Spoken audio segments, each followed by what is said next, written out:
Freakonomics Radio is sponsored by Hotels.com. Hotels.com gives you access to hundreds of thousands of hotels worldwide.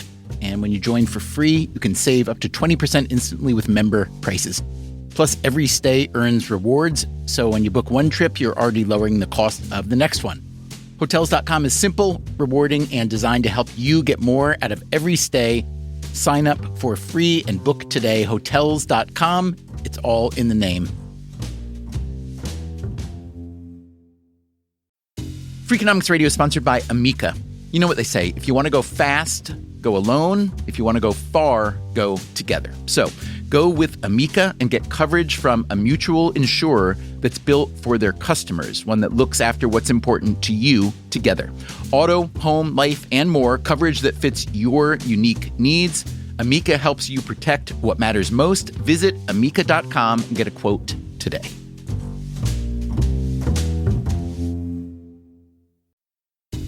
Freakonomics Radio is sponsored by Mint Mobile. Ditch overpriced wireless with Mint Mobile. Cut your wireless bill to $15 a month at mintmobile.com/freak.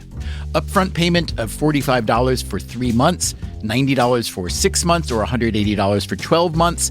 Plan required, $15 per month equivalent. Taxes and fees extra, initial plan term only.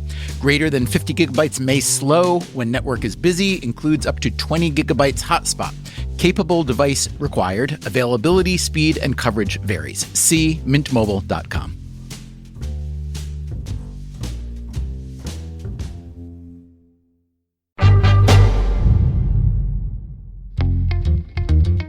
The people who make theater exist in a sort of parallel universe.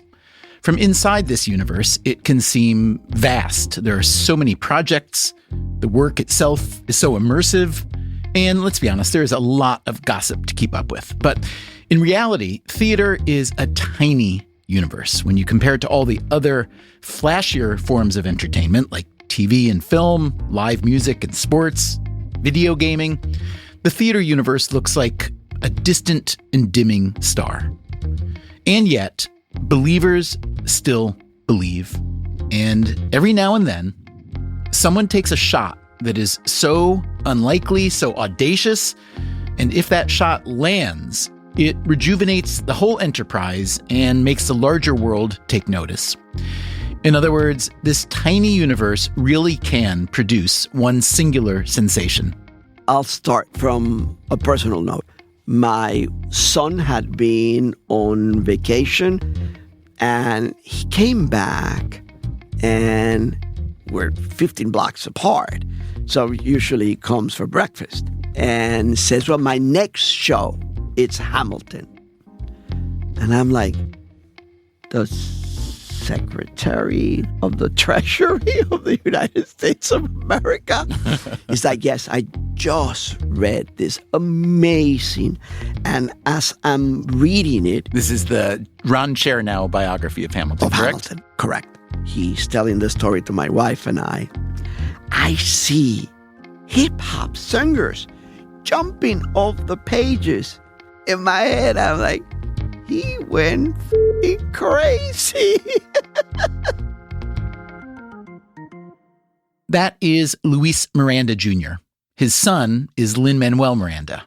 I tell my wife, you got to read this book because you understand that this is a journey we're all going to be in for a long time. And in my family, it doesn't matter if you disagree.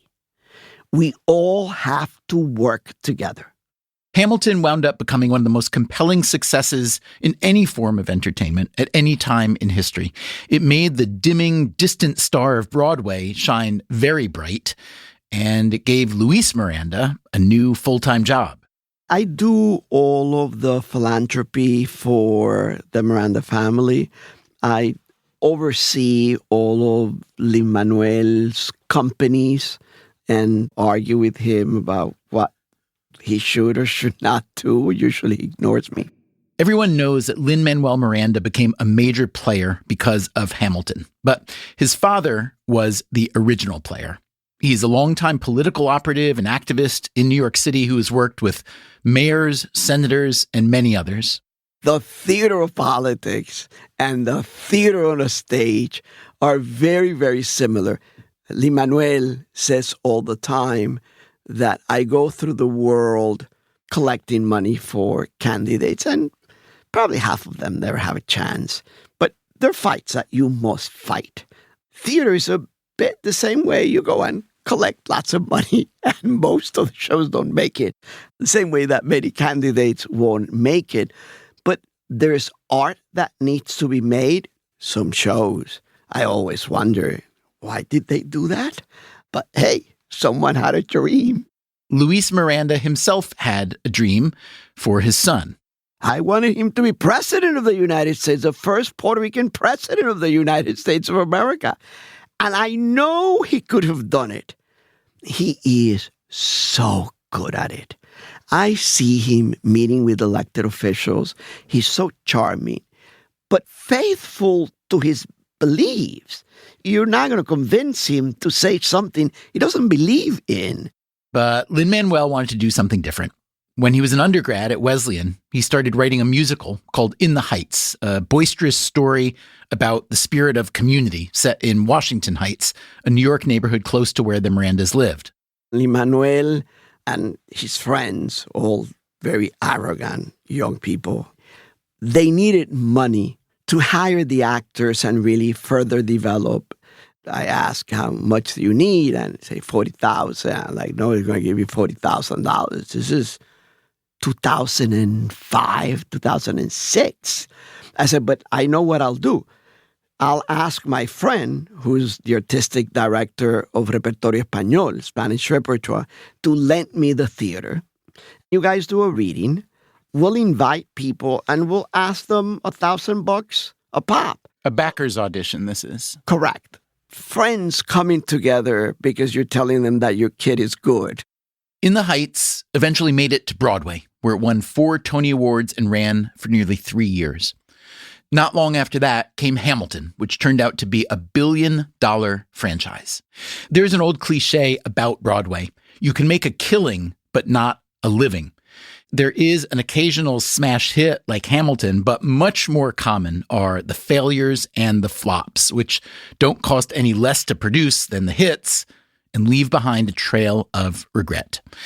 And yet there is no shortage of producers, investors, writers, and composers willing to give it a try. Why? Because almost no one gets into the theater just to have a career. Like I said, the believers believe. I believe that producing more art makes a society healthier. Do you have evidence? Yes. I'm a poor kid from a small town in Puerto Rico that somehow felt that musicals were fantastic. I didn't know what they were singing. Do you understand that I'm listening to shit and I have no clue what they are singing? But there was something attractive, magnetic, magical about the form. Arts can create wealth, but it speaks to a different part of who we are as humans and as a society. Luis Miranda recently published a memoir about his work in politics and beyond. It's called Relentless. As nice as I seem, he writes, I was and continue to be relentless. I don't back down. I try to work with people, but if I can't, I throw an elbow and see where it lands. Today on Freakonomics Radio, part 2 of our 3-part series on the economics of the theater industry. Last week, we started following a musical called 3 Summers of Lincoln as it was being built from scratch. We will get back to that story later, but today's episode is mostly about something else. Today's episode is about how to be relentless.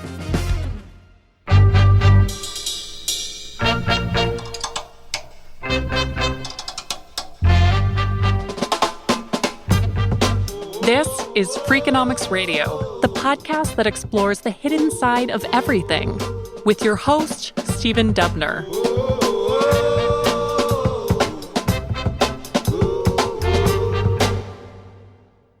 Someone took a chance on Lin-Manuel.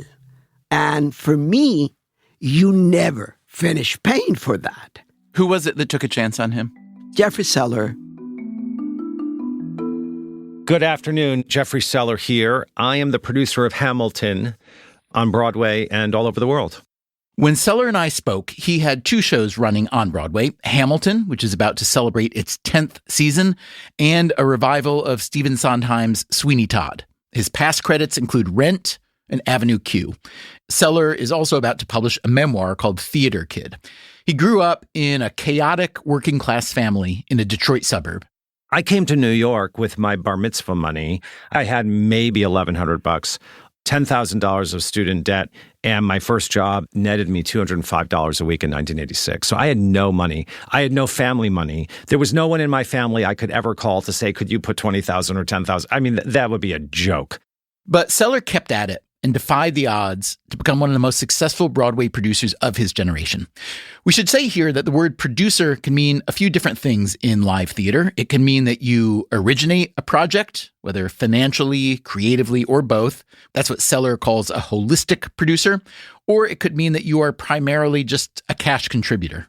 Those are investors who we rely on. And by we, I mean the audience relies upon them. Us holistic producers rely upon them. Historically, they were called dilettantes. And it wasn't necessarily a pejorative. It was just a description of an arts lover and an arts supporter.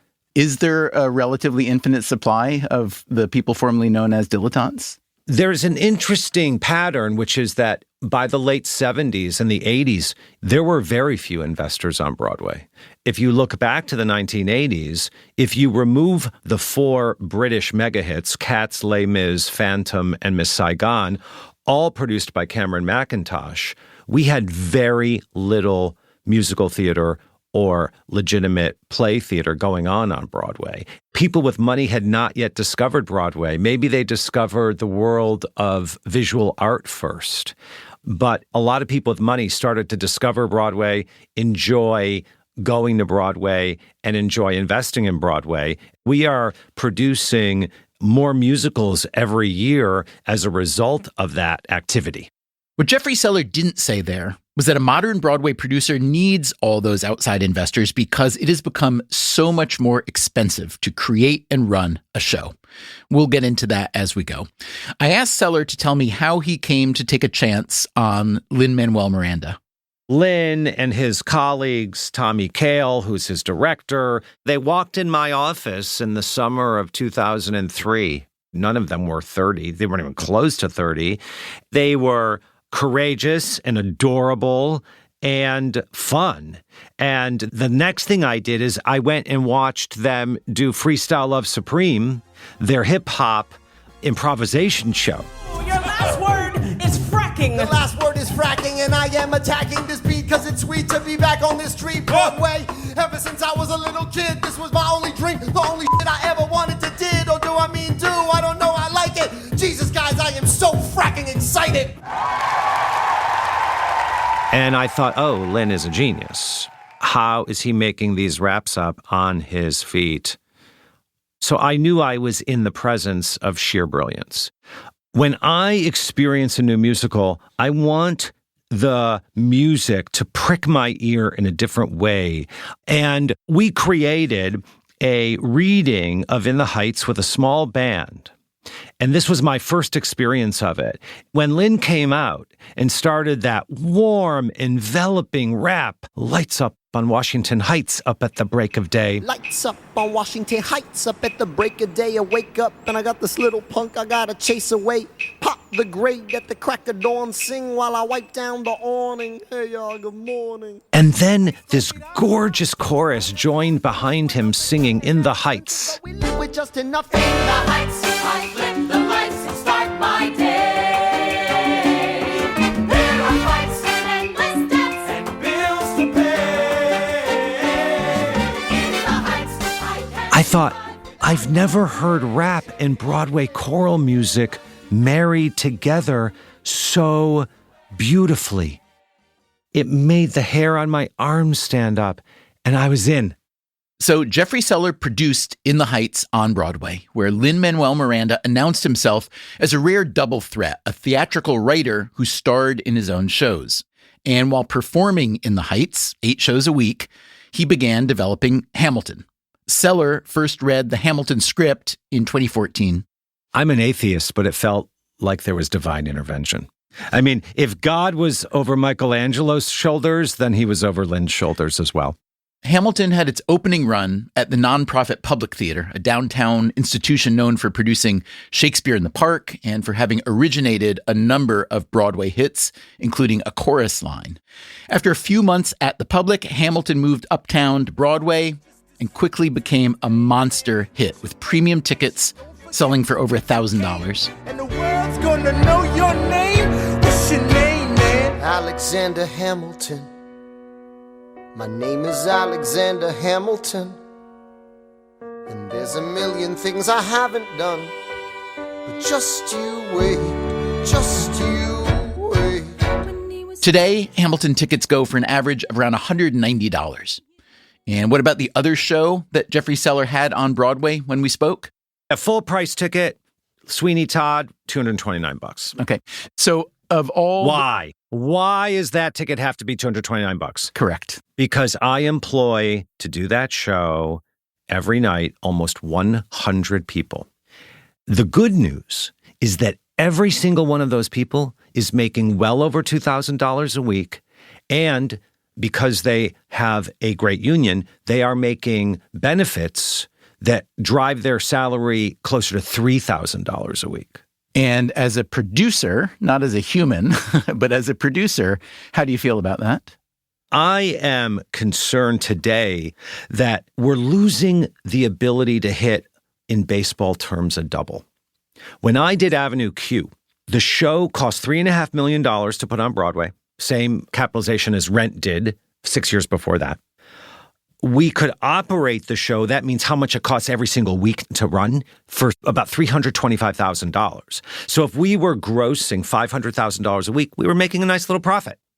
And by the way, Avenue Q won the Tony, ran on Broadway for 6 years, and was what I call a solid double. Same exact formula for In the Heights, which came 5 years after that. However, it was more expensive. There were 30 people on stage, more musicians, more scenery, more costumes, but it still was able to break even on Broadway every week for only $450,000, which means that if I'm grossing $700 a week, I'm still making a little profit. Today, shows like Avenue Q or In the Heights are costing $10, $12 million. That's more money I have to earn back. And the operating costs, instead of being $300, $400, $500, are $700, $800. In my case, for Sweeney Todd, over $900. And that massive inflation is being driven primarily by what? It's being driven by higher labor costs, higher rental costs for equipment, higher production costs for building sets, higher production costs for building costumes, higher rent from the landlords, advertising costs. It is also true that there is nothing I can do to become more efficient. I need those 26 to 35 actors. I cannot do it with less. In the case of Sweeney Todd, I need those 26 musicians. That's what I signed up for. That's what it takes. Okay, if we're talking production costs and efficiency and inflation, it's probably time to bring in an economist. I'm Michael Rushton. I'm a professor in the O'Neill School of Public and Environmental Affairs at Indiana University, and I teach in our arts administration program. How would you describe the major areas of your research and interest? I'm one of that small group of people known as cultural economists who apply economic methods to looking at the arts and different issues in the arts. I have to say, you are a small group, because even you weren't easy for us to find. Yes. So why are you trafficking in this area that seemingly few people care about? What I have found is that many of the cultural economists began their careers like I did, being an ordinary mainstream muggle economist, studying public finance and labor economics and so on. And then you discover, oh, there's a group that does this. And actually, the questions are really interesting around the film industry, performing arts and paintings and auctions. This has been an active field, I would say, since the 1960s, when William Baumol and William Bowen first came up with their theory of cost disease. Okay, we need to slow down here for a second because this theory that Rushton just mentioned, cost disease, can explain a lot about the theater industry and some other much larger industries. The theory is famous among economists, but not as widely known as it ought to be. The original paper by Baumol and Bowen was called On the Performing Arts, the Anatomy of Their Economic Problems. Their insight was regarding technical change, and in particular, in what sectors can you have labor-saving technological change, and in what sectors is that going to be very difficult to achieve. When they looked at the live performing arts, they said, well, here is an area where labor-saving technological change is going to be really rare. You can't reduce the number of players in your orchestra. You can't reduce the number of cast you need to put on a performance of Macbeth.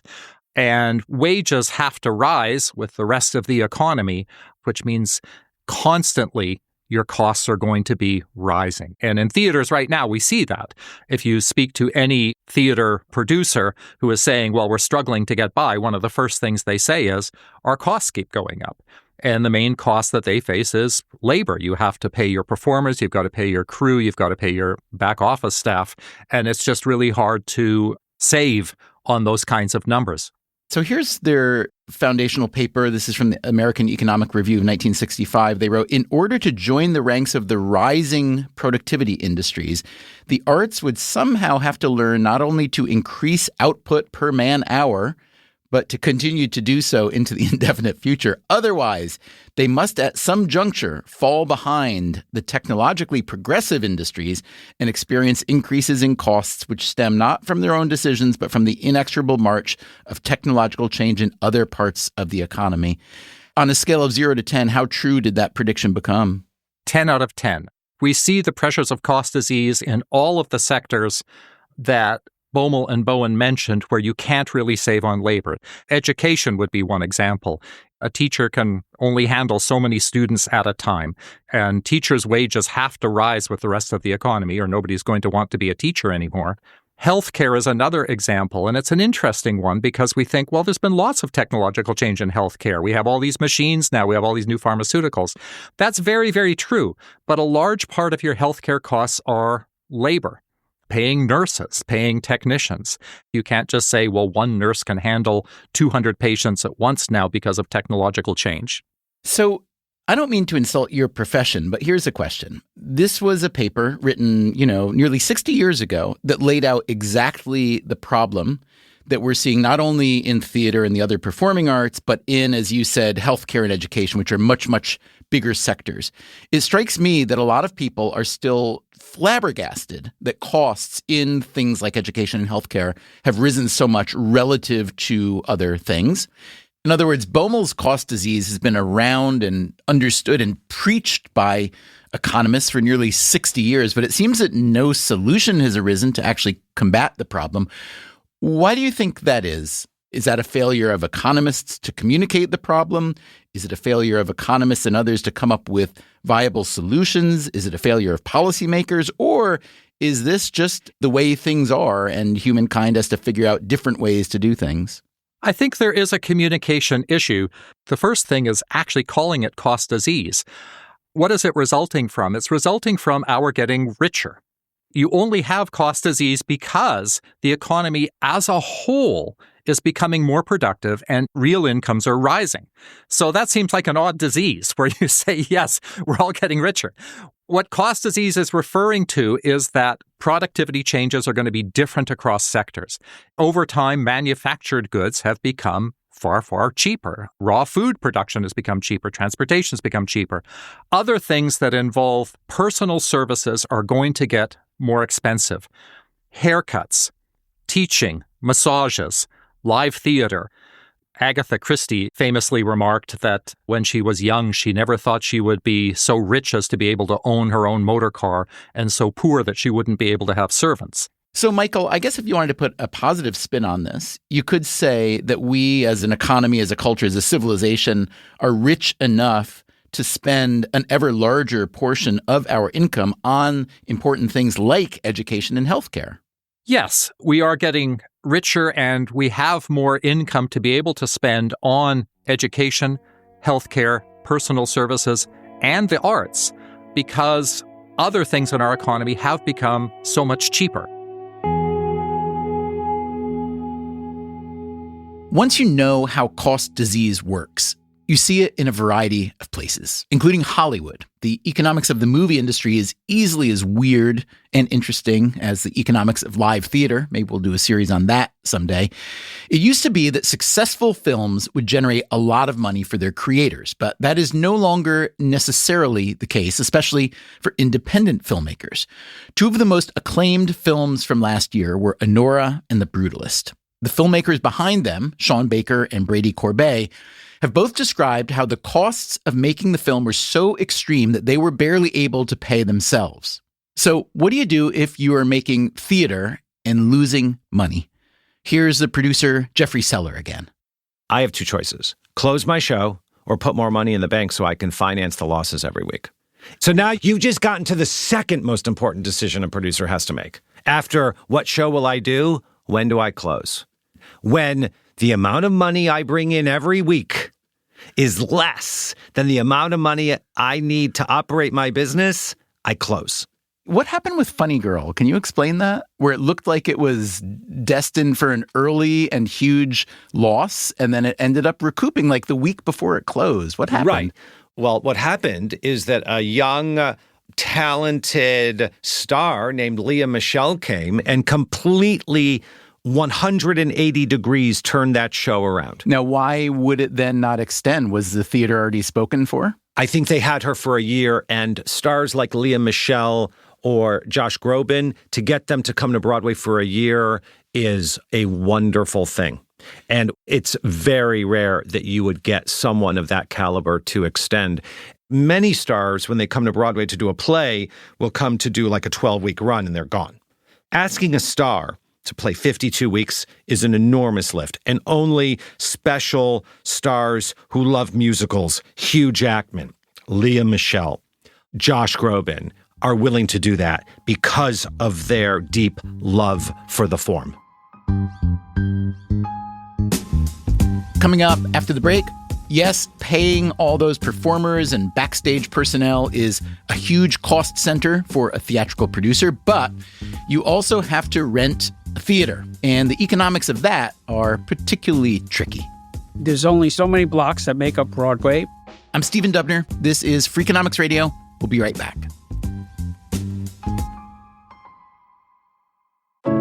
At Edward Jones, we believe rich is more than caring about the latest and greatest. It's also taking care of what gives your life meaning. That's why your dedicated financial advisor meets you where you are with personalized financial strategies that help protect what matters so you can preserve your progress while creating a path forward. The key to being rich is knowing what counts. Let's find your rich together. Edward Jones, member SIPC. Freakonomics Radio is sponsored by LinkedIn ads. Ever invested in something that didn't live up to the hype? Marketers know that feeling. They optimize for the numbers that look great, like impressions, but then they don't see revenue.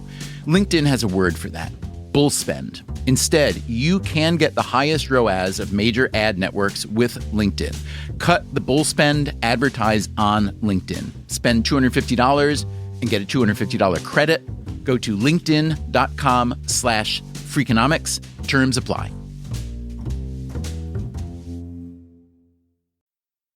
Freakonomics Radio is sponsored by PNC Bank. Boring, great word, bad rep.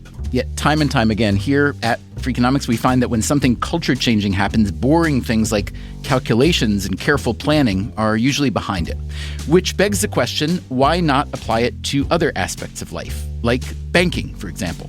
Well, PNC Bank did since its inception, proving time and again that the best banking strategy isn't the exciting type, but the steady, reliable, definitely not YOLO type. PNC Bank, brilliantly boring since 1865. Brilliantly boring since 1865 is a registered mark of the PNC Financial Services Group, Inc. PNC Bank, National Association, member FDIC.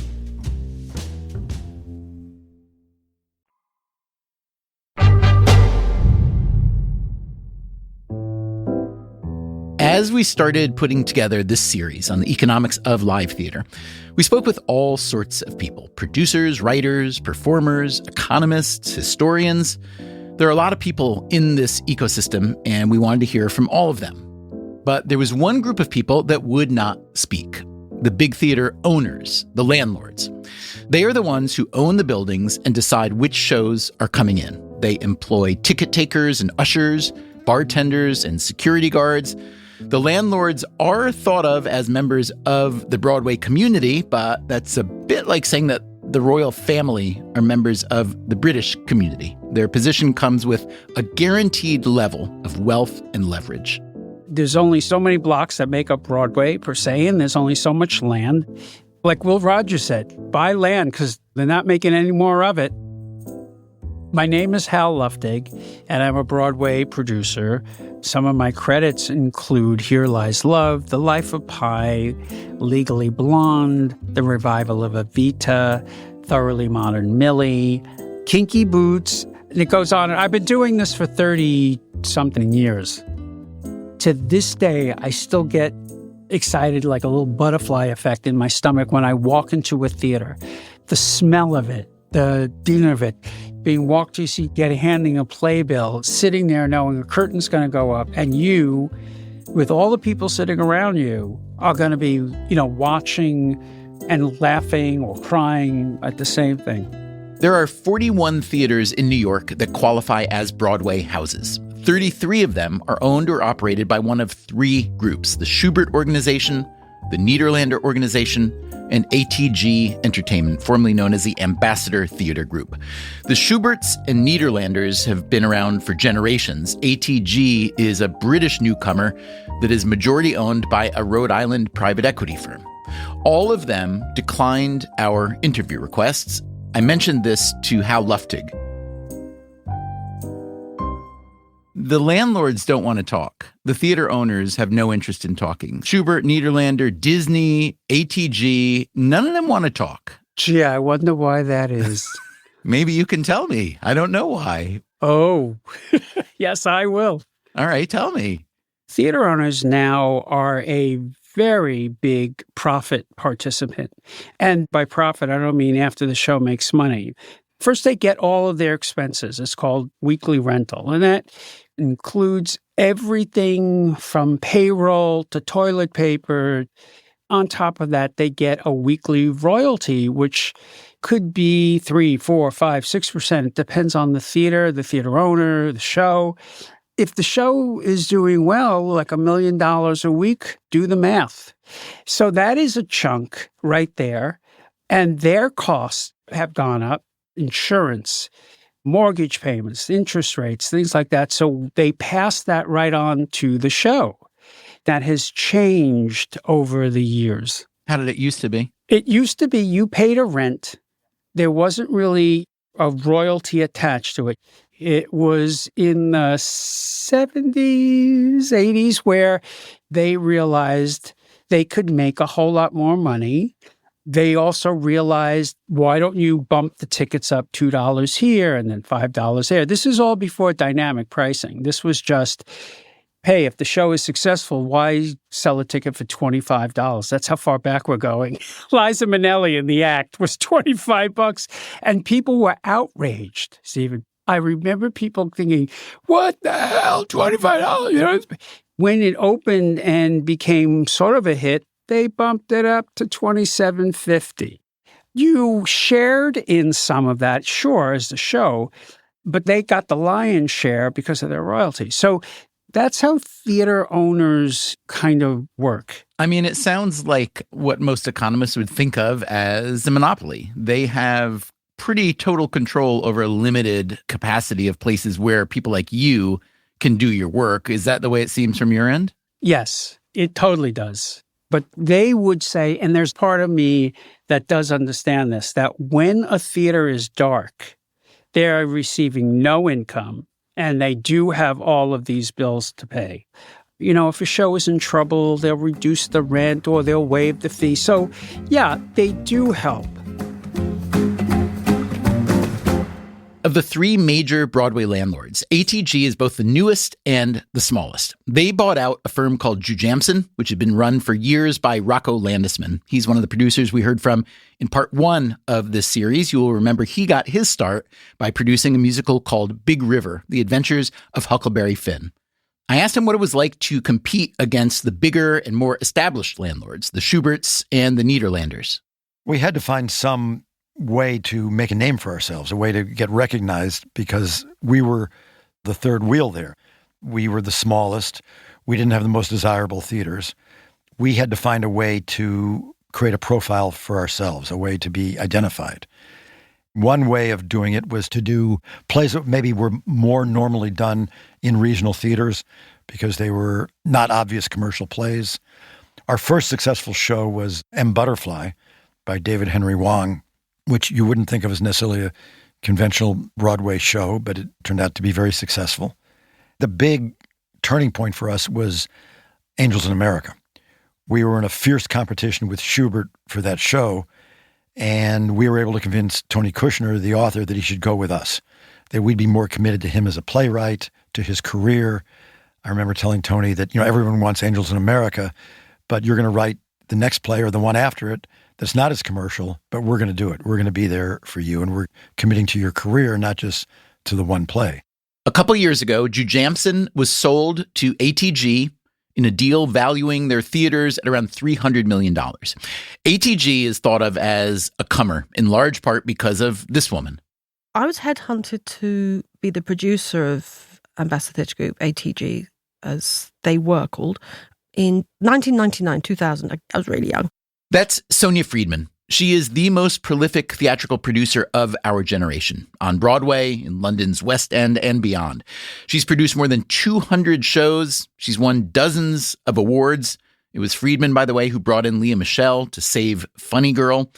By the time ATG headhunted her, she'd already had a good bit of success. Yeah, I'd had my own theatre company, and I'd done quite a lot of West End work. I left the subsidised sector, the not-for-profit, as we call it here, to see if it is possible to do the same sort of work, but make it commercially viable. I mean, if we jump to the end, you kind of have done it, have you not?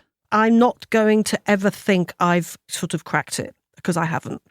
I'm always chastising myself for thinking I'm not working hard enough to find the new voices and not being brave enough.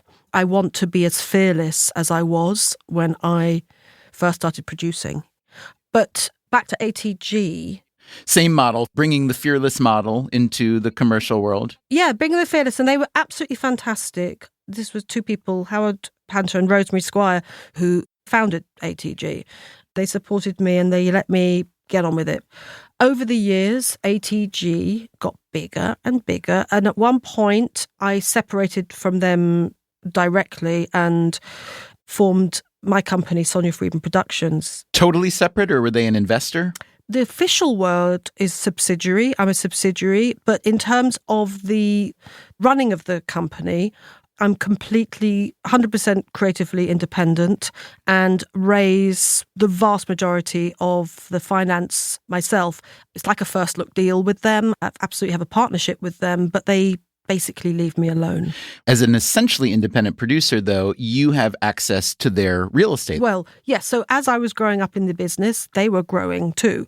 When I joined them, they had 2 theatres and then they were building and they were building. By the time Howard and Rosemary left, they had pretty much an empire in London and across the regions and a few across the world. And then they sold it. So it's still ATG that runs it, but in partnership with a private equity company. And they, as you know, they've just bought Jujamson, which owns 5 theaters in New York, I believe. That's right. And they want to be a force for good. Not that I disbelieve you, but what makes you say a force for good? Because, private equity... Because I know the people involved. And here's the key thing. They know the only way any of their operation will work is to do with what's on the stages. They know that what's on the stage is the only thing that matters, and everything around it is there to support that. I think where ATG will, I really hope, make a difference is in the ticketing.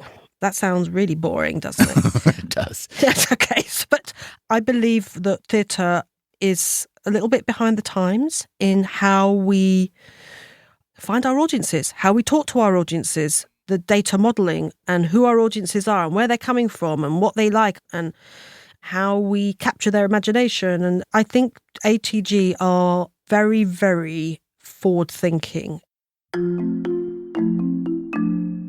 So Sonia Friedman professes optimism for a more corporate form of theater ownership, but not everyone feels that way.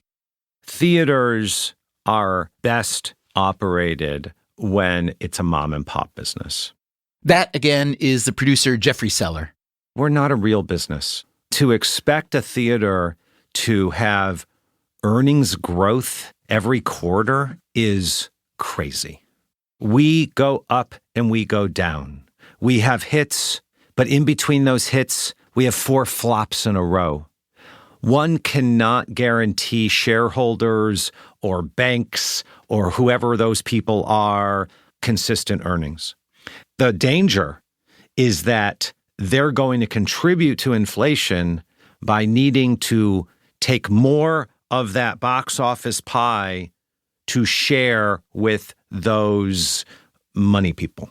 If you could wake up tomorrow and be magically turned into a landlord, a Broadway theater owner, or you could be you, which means having to reinvent the wheel every time to come up with a show that you then rent space from them to try to put on and maybe make a bonanza the way you did with Rent and the way you did with Hamilton. Which do you choose?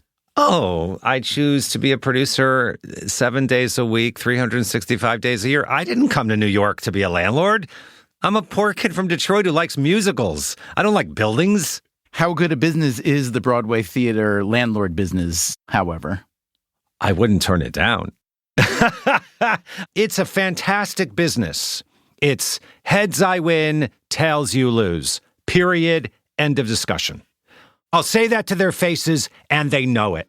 And no one's going to say, how dare you say that, Jeffrey? They know it. I know it. We all know it. There's one more factor that makes New York a particularly expensive place to produce theater. Labor unions. There are 13 separate unions involved in Broadway productions, with 3 additional contracts that govern how people are paid. Every producer I spoke with for this series named unions as a major driver of production inflation. I asked Hal Luftig for his take on the Broadway unions. Are you trying to get me killed? Steve, I will tell you this. I understand that every rule that exists in every union is there because at some point somebody tried to screw them over in that specific area. And so next time the contract was negotiated, the union said, okay, we're going to deal with this. What's for instance, what's a way that a producer might have been either taking advantage or not looking out for the safety of someone that became codified in a union contract? For example, stage managers. You know, a producer who was not being very careful, not being very forthright, might say, we could do this show with 2 stage managers. And meanwhile, it's the most complicated set in the world. It's dangerous to not have enough stage managers who can watch the show and make sure everybody is where they're supposed to, when they're supposed to be. Things like if a trap door opens during the show, a stage manager has to say it's okay to continue. They're all on headsets, so the audience never hears this. To continue because the trap has been closed and the stage is now safe. Of all the potential problems faced by a Broadway producer, the most severe, by far, is that their show will simply be a flop. I was very devastated. I didn't understand it. Coming up after the break, how to salvage a flop, and what do you do when the star of your brand new musical suddenly drops out? I'm Stephen Dubner. This is Freakonomics Radio. We will be right back.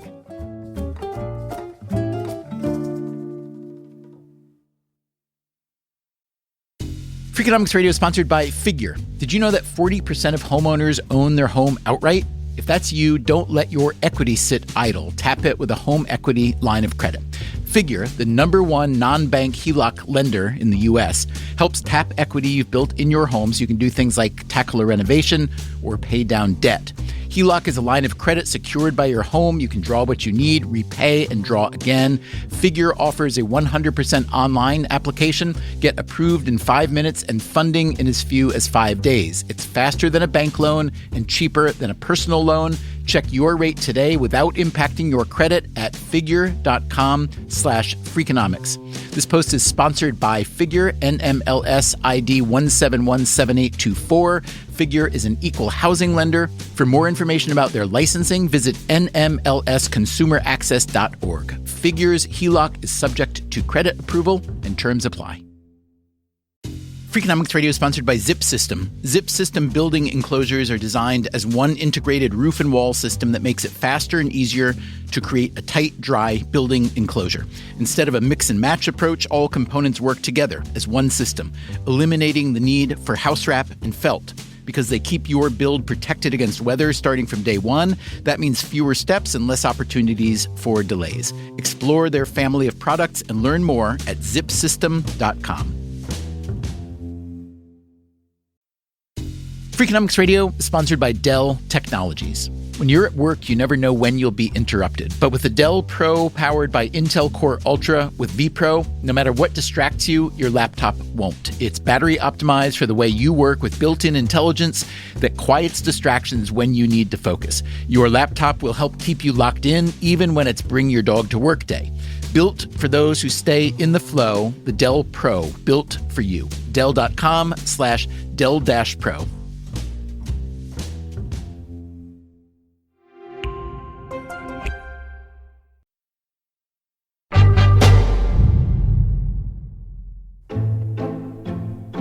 If you choose to produce the kind of high-stakes, high-dollar theater we've been talking about, you just have to deal with the vagaries and vicissitudes of the industry.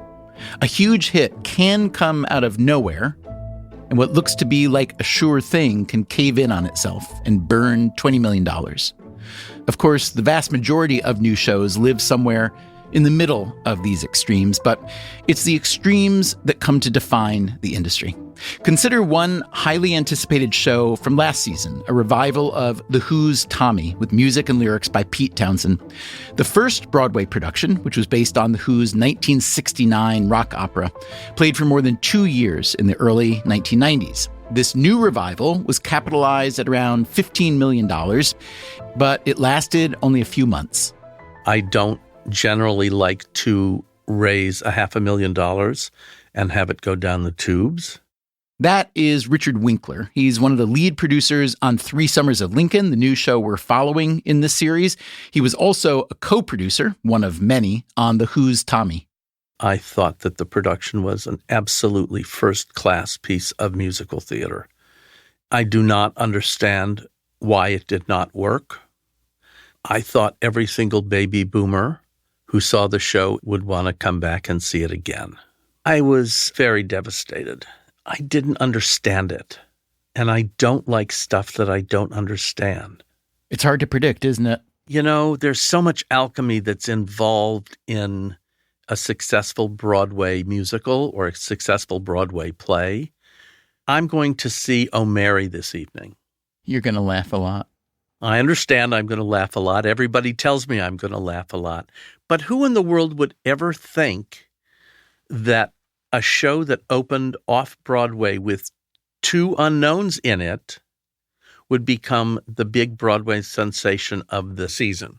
So what does that say about just the, I don't want to say risk, but the unpredictability of what you do? What would seem to be the can't fail project like Tommy fails on Broadway, and Oh Mary, which comes from nowhere, from nobody, relatively speaking. It just proves nobody knows nothing. So that was William Goldman talking about Hollywood, but it applies here too, I guess. Oh, it applies here too. 100%. 100%.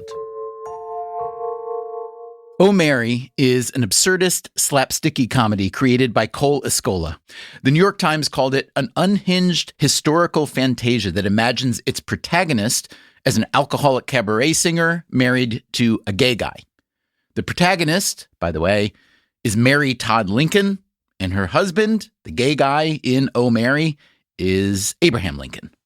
If Three Summers of Lincoln does make it to Broadway, it's hard to imagine there could ever be two shows on two stages about the same historical figures that bear such little resemblance to each other. Oh Mary was a small and simple show to mount, capitalized at just $4.5 million. It was also the first show of the season to recoup its investment after just 4 months, and it's still going strong. Like Richard Winkler said, nobody knows nothing. In 2007, the producer Hal Luftig opened Legally Blonde on Broadway. It was a musical adaptation of the movie starring Reese Witherspoon. It ran for a year and a half, but as Luftig told us, it made back only around 60% of its $11 million capitalization. Shows don't work on Broadway for a whole host of reasons. It doesn't have to be that the show is awful. You come to Broadway, let's just say you have 30 other choices. What people choose can be a byproduct of where they are at that moment. We learned this on Legally Blonde. If you are coming into the city and you have two kids, a boy and a girl, invariably the boy said, "Oh, I don't want to see that. That's a girl's story." So they choose another show that everyone's happy with. There are people who feel like, I don't need to see that on Broadway. I saw the movie, not really comprehending that a good adaptation has its own vocabulary. It's not just the movie on stage. If a movie is associated with a star, as was Legally Blonde with Reese Witherspoon, well, is Reese in it? No? I'll go see something else. So what do you do with a big musical that loses millions on Broadway? You might take it on tour. Broadway may be the epicenter of live theater with the most attention and the highest ticket prices, but the theatrical touring economy is robust and global. After The Who's Tommy lost its $15 million Broadway investment, the producers announced they were raising another $5 million to take it on the road. Here's Richard Winkler again. I think it's going to be very successful, but it also depends on what city you go to and how long you're there. The world is not the same as it used to be, and the appetite for what we do is not the same. There was an appetite for a tour of Legally Blonde. Here's producer Hal Luftig again. It went on the road, a several-year U.S. tour, which did recoup and made a profit. It went to London, where it did make a small profit. And that UK company then turned into a UK tour that went to Ireland and other countries, and that was very profitable too. So how can a middling Broadway show do so much better on the road? The houses are bigger. There are some tour houses that are over 2,000 seats. When you come to New York, you have a choice of, let's say, 30 shows. When you're in Cleveland, usually you're the only one or you're one of two. So it's more focused and you do pretty well. And tours usually cost a whole lot less. In addition to costing less, producers usually get much better terms on road tours, a bigger cut of ticket sales, for instance, than they do in the Broadway hothouse environment where the landlords have so much leverage. And a show like Legally Blonde can also generate licensing fees from productions much further down the chain. That show is done so many times in so many different high schools in so many different languages. The year before the pandemic, and that's the last report I recall seeing, it was 300 or 400 productions in 1 year. Oh, my goodness. Yes. It was done everywhere. And if you think about it, Stephen, the casting is very easy for a school. It has enough males, it has enough females. The songs aren't terribly difficult to sing. And it speaks to high school kids and certainly younger women because the message is you don't ever have to dumb yourself down. A lot of shows fail on Broadway financially and critically and then do extremely well once they get out into the rest of the country in amateur venues. That is Stacey Wolf. She is the author of a book called Beyond Broadway, The Pleasure and Promise of Musical Theater Across America, and she teaches theater and American studies at Princeton. Students like to take my classes because they are musical theater fans or kids, and they think, oh, this is going to be fun. And then they realize that musicals are among the most important cultural artifact. So we treat musicals as seriously as we would treat Shakespeare or a symphony by Beethoven. We think about South Pacific in relation to gender relations and race relations and class relations in the 1940s. We look at Phantom of the Opera in conversation with a backlash against women in the late 1980s. Pretty much any musical that you look at, even the ones that seem the silliest and most escapist and most not conversing with U.S. culture and society, really are in conversation with the society. Especially if they were hits. They have to be. For many, many, many, many people, not all, but many, to them, Broadway and the theater are one and the same. To many others, they know many different parts of the ecosystem.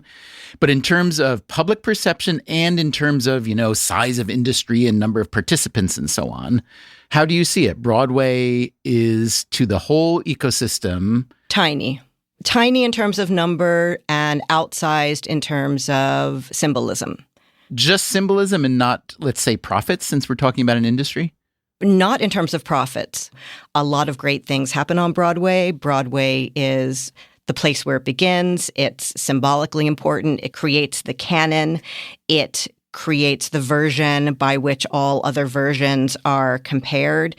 But the real lifeblood of the form, why musical theater is thriving and continues to thrive in spite of all the odds against it, in that it's face-to-face, it's slow, it's hands-on, it requires incredible collaboration, only a few people can see it at a time. All of those things that happen in high schools, community theaters, summer camps, that is really the lifeblood of the form.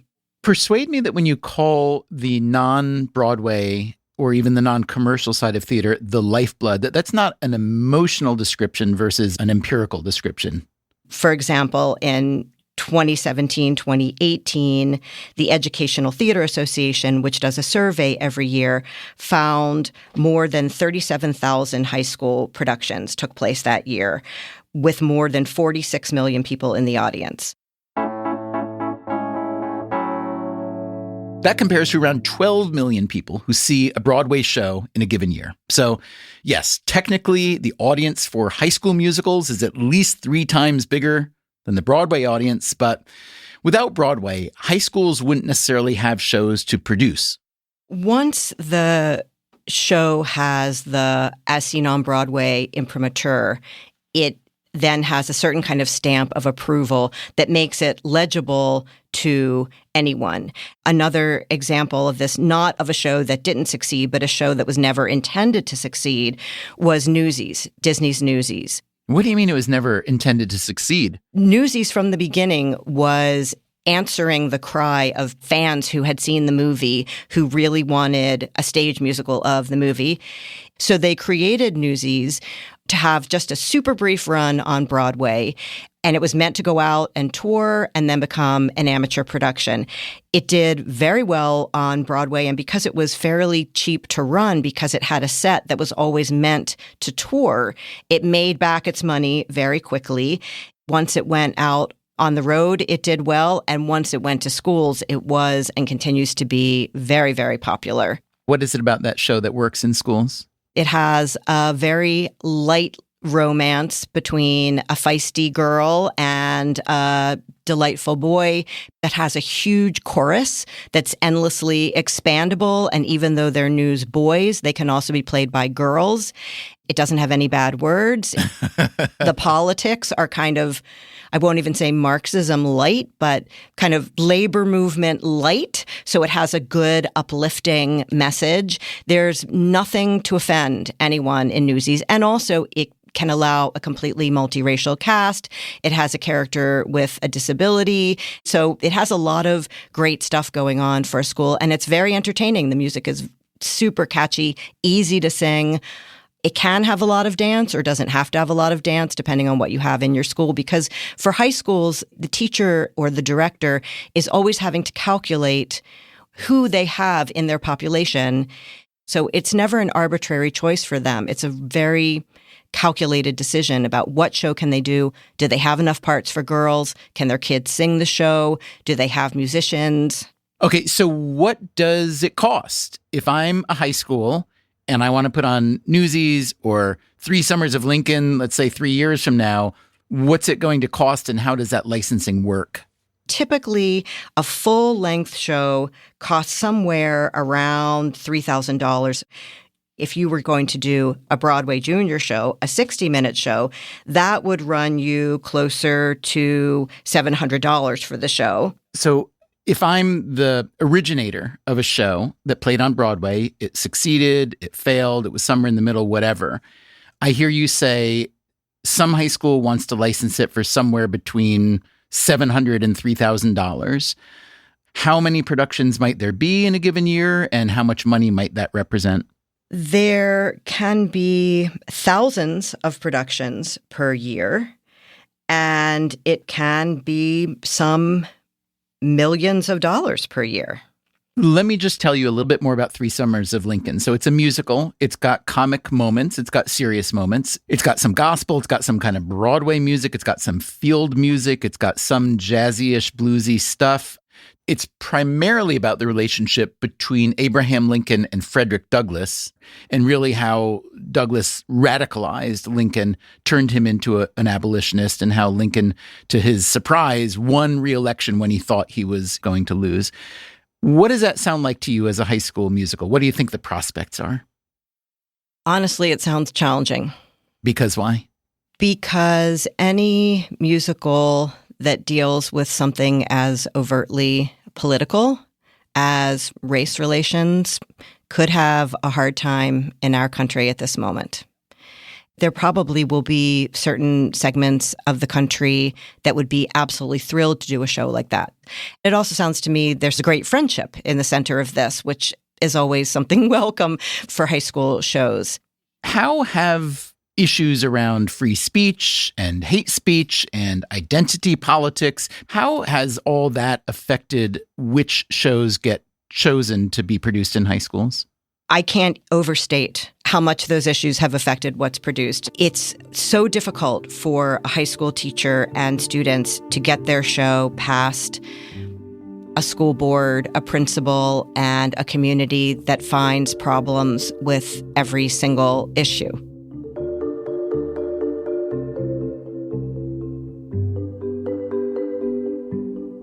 Okay, so if 3 Summers of Lincoln isn't going to make its money back on high school productions, it better hope it succeeds on Broadway, or at least hope it makes it there. When we last heard about Lincoln in part 1 of this series, they had just produced a successful workshop performance in New York. After that would come another round of revisions and then a world premiere at the nonprofit La Jolla Playhouse in early 2025 with the hope of moving to Broadway sometime in 2026. But if you remember, the actor playing Lincoln, Brian Stokes Mitchell, announced that he was dropping out of the production the day before tickets went on sale at La Jolla. You know, it's live theater. It happens. What can I say? That is Debbie Buchholz, managing director of the La Jolla Playhouse. I'd called her up after I learned that Stokes was leaving the show. I'd heard all sorts of rumors about what his quitting meant, but the official line was simply that he withdrew for personal reasons and that the show must, go on. I asked Buchholz if anyone involved had thought about postponing the La Jolla premiere. That was never on the table. The thing about a musical is, particularly in a musical where you have the seniority and caliber of the creative team that's on this, part of the magic game of Tetris is lining up some really, really challenging schedules. And these schedules are lined up. I can recognize that for your theater, a postponement would probably be a big drag, right? You don't have something that could be slotted in right there, I assume? That's right. That's correct. On the other hand, if I think about the commercial producers, they are playing the long game. And so if they're hoping to get to Broadway in whatever, a year, 18 months, they might say, well, this was a big step back and we need to reassess and or wait for Stokes and or find someone that we won't be able to find as quickly as this. So what if they came to you and said, hey, you know what, Debbie? We love La Jolla Playhouse. We love you, but we're pulling out of this production. What would happen then? Look, there's all sorts of different things that could happen then. It just doesn't happen. Frankly, the agreement between all of us wasn't contingent on any one particular person in that role. This piece would be incredibly challenged if it tried to put itself off. It wouldn't be putting it off for 12 or 18 months because they would need to find another developmental home for it as well, another regional theater that had a slot, and it would be putting it off for a very long time. Do you have a dream replacement for Lincoln? No, I don't. It's like fantasy casting. No, I'm excited to see whoever comes in to do it. Coming up next time, in the third and final part of our series, we will meet the new Lincoln. I felt like if I still want to be an actor, I'd have to do this.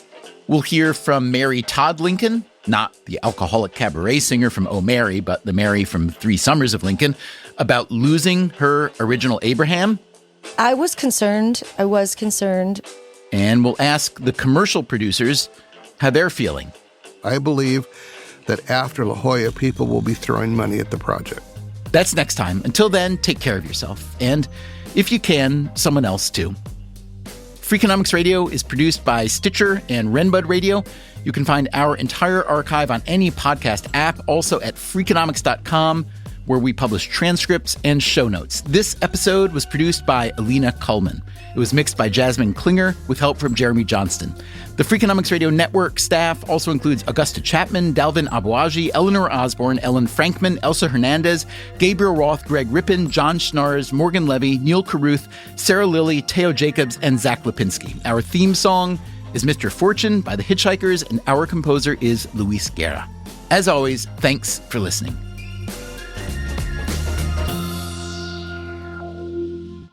If you're the producer of a show, you're like a parent. And that's like asking you, do you ever stop working with your children? I don't think so. They could be 30 years old, you're still going to be working.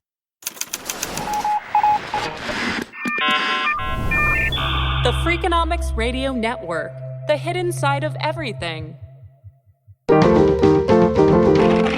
Stitcher. This podcast is sponsored by Made In Cookware. Made In partners with multi-generational artisans and some of the world's best chefs to create professional quality cookware, knives, and kitchen tools. Their products are trusted in Michelin-starred restaurants worldwide and designed to perform just as well in your kitchen. From 5-ply stainless clad to carbon steel, every piece is built to last and made to actually make you a better cook. Discover award-winning cookware at madeincookware.com. Freakonomics Radio is sponsored by Ozempic. Innovation happens through rethinking what's possible, and when it comes to GLP-1s, Ozempic Pill does just that. Learn more about Ozempic semaglutide tablets, 4 and 9 milligrams, by calling 1-833-OZEMPIC or visit Ozempic.com to view the medication guide and ask your doctor what's possible with FDA-approved Ozempic Pill.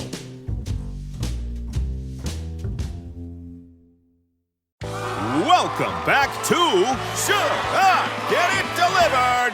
Contestant, you're out of food and your meds, but are too tired to get up. Do you A, pout, B, beg your roommate, or C, get Walmart to deliver it all same day? Same day? Who knew? Gonna go with C, Walmart. That is correct. Walmart offers same-day delivery for prescriptions, groceries, and more. I love not leaving my couch. Walmart! Who knew?